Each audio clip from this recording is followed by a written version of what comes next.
Hello दोस्तों, कैसे आप सभी। आई होप कि आप लोग ठीक होंगे। तो दोस्तों, इससे पहले की वीडियो में आप लोगों ने देख लिया होगा, हम लोग 2016 के क्वेश्चन को सॉल्व कर रहे थे।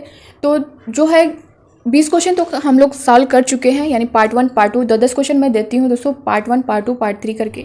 तो पार्ट टू तक हम लोग कर चुके हैं। पार्ट 3 आपका स्टार्ट है। यहाँ से आप 21वां क्वेश्चन देख पा रहे होंगे। तो फटाफट आप लोग वीडियो को शेयर कर दीजिए, और नए हो चैनल पर तो चैनल को सब्सक्राइब कर लीजिए। और दोस्तों बने रहिएगा चैनल के साथ। आपको टेट से रिलेटेड, शिक्षक भर्ती से रिलेटेड, सीटेट से रिलेटेड आपको हर वीडियो टाइम टू टाइम मिलती रहेगी।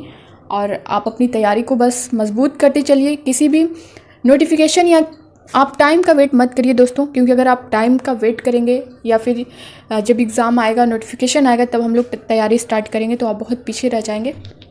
आप अपनी तैयारी को अभी से ही कंटिन्यू रखिए। तो हम लोग पहला क्वेश्चन स्टार्ट करते हैं।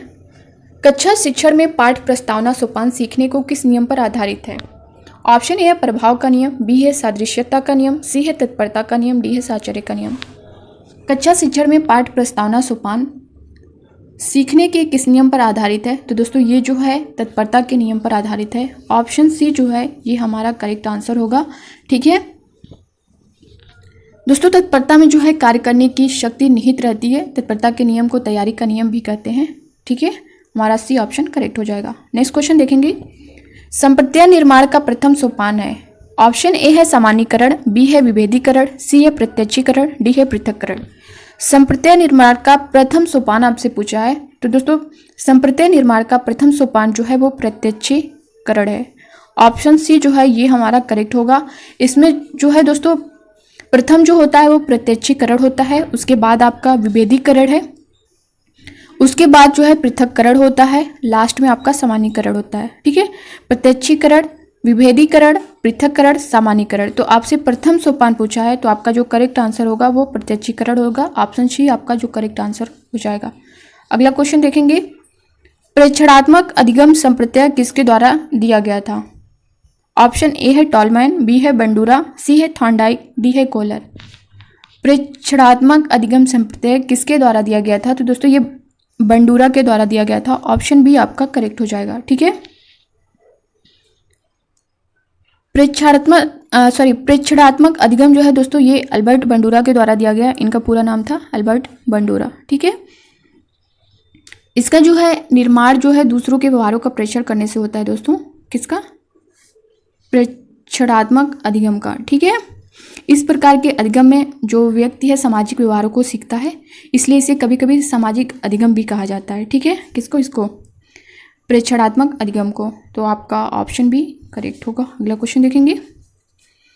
उदाहरण, निरीक्षण, विश्लेषण, वर्गीकरण, नियमीकरण निम्नलिखित में से किस विधि के सोपान है? ऑप्शन ए है निगमन विधि, बी है आगमन विधि, सी है अंतर्दर्शन विधि, डी है बहिर्दर्शन विधि।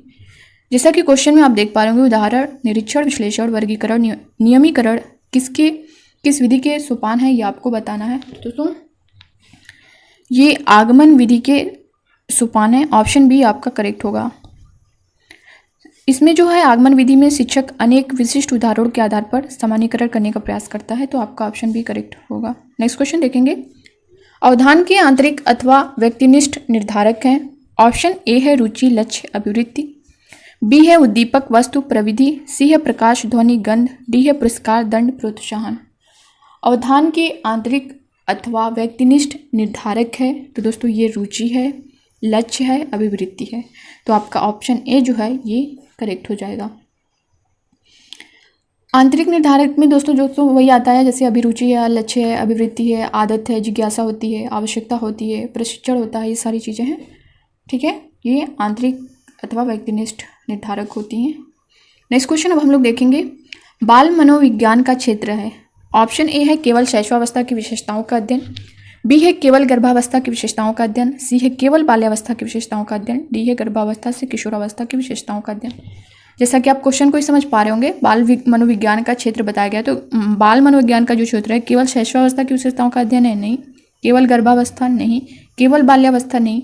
दोस्तों ये गर्भावस्था से किशोरावस्था की विशेषताओं का अध्ययन है। तो हमारा ऑप्शन डी जो है ये करेक्ट होगा।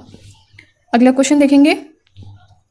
वह अवस्था जो कि माता के 21वें गुणसूत्र जोड़े के अलग न हो पाने के कारण होती है कहलाती है? Option A Down syndrome, B है क्लीनफेल्टर सिंड्रोम, सी है टर्नर सिंड्रोम, डी है विल्सन सिंड्रोम। दोस्तों ये भी क्वेश्चन आपका इंपॉर्टेंट है।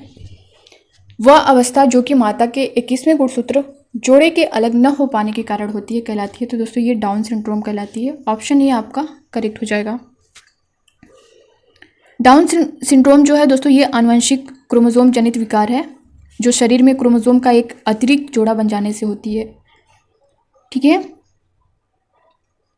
और यहाँ पे डाउन सिंड्रोम से पीड़ित शिशु में जो है एक अतिरिक्त 21वें क्रोमोसोम आ जाता है जिससे उसके शरीर में क्रोमोसोम की संख्या बढ़कर 47 हो जाती है। कितनी? 47 हो जाती है। ठीक है। और ये आनुवंशिकी परिवर्तन शारीरिक विकास और मस्तिष्क के विकास की गति को धीमा कर देती है। तो आपका जो करेक्ट आंसर होगा ये डाउन सिंड्रोम होगा। ठीक है।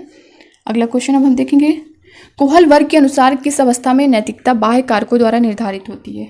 ऑप्शन ए है पूर्व पारंपरिक अवस्था, बी है पारंपरिक अवस्था, सी है पश्चात पारंपरिक अवस्था, डी है उपरोक्त में से कोई नहीं। तो दोस्तों कोहल वर्ग के अनुसार किस अवस्था में नैतिकता बाह्य कारकों द्वारा निर्धारित होती है? तो ये पूर्व पारंपरिक अवस्था में होती है।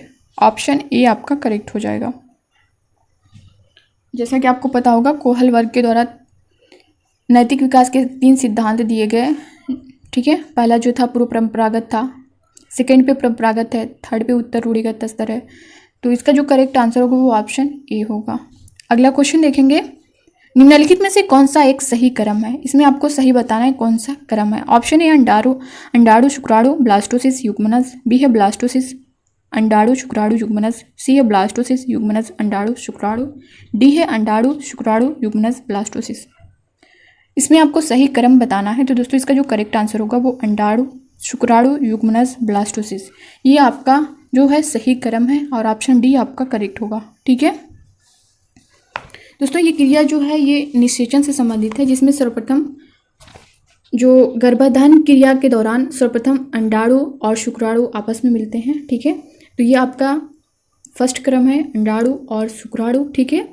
इनके मिलने से युग्मनज का निर्माण होता है। तो ये आपका आप देख पा रहे होंगे। इसके बाद अंडाणु शुक्राणु के बाद आपका युग्मनज होगा। फिर उसके बाद ब्लास्टोसिस क्रिया के द्वारा शिशु का निर्माण शुरू होता है। तो ये आपका लास्ट होगा यानी अंडाणु शुक्राणु युग्मनज ब्लास्टोसिस, ये आपका सही क्रम है। नेक्स्ट क्वेश्चन अब हम लोग देखेंगे। अंतर्मुखी, बहिर्मुखी तथा उभयमुखी व्यक्तित्व का वर्गीकरण किसके द्वारा किया गया? ऑप्शन ए है क्रेशनर, बी है यूंग, सी है शेल्डन, डी है स्प्रेंजर। अंतर्मुखी बहिर्मुखी से दोस्तों आपका एक क्वेश्चन बनता है, ये इंपॉर्टेंट है। इसका वर्गीकरण किसके द्वारा किया गया है? तो दोस्तों ये इसका वर्गीकरण जो है वो यूंग के द्वारा किया गया है। ऑप्शन बी आपका करेक्ट आंसर होगा।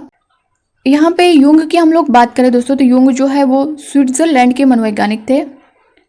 मनोवैज्ञानिक गुणों के आधार पर यूंग ने जो है व्यक्तित्व का वर्गीकरण किया था और बताया कि व्यक्तित्व मुख्यतः 3 प्रकार के होते हैं। कि कौन कौन से? अंतर्मुखी, बहिर्मुखी और उभयमुखी। ये यूंग की द्वारा बताया गया। तो ये आपका ऑप्शन बी जो है यूंग, ये पूरी तरह से करेक्ट हो जाएगा।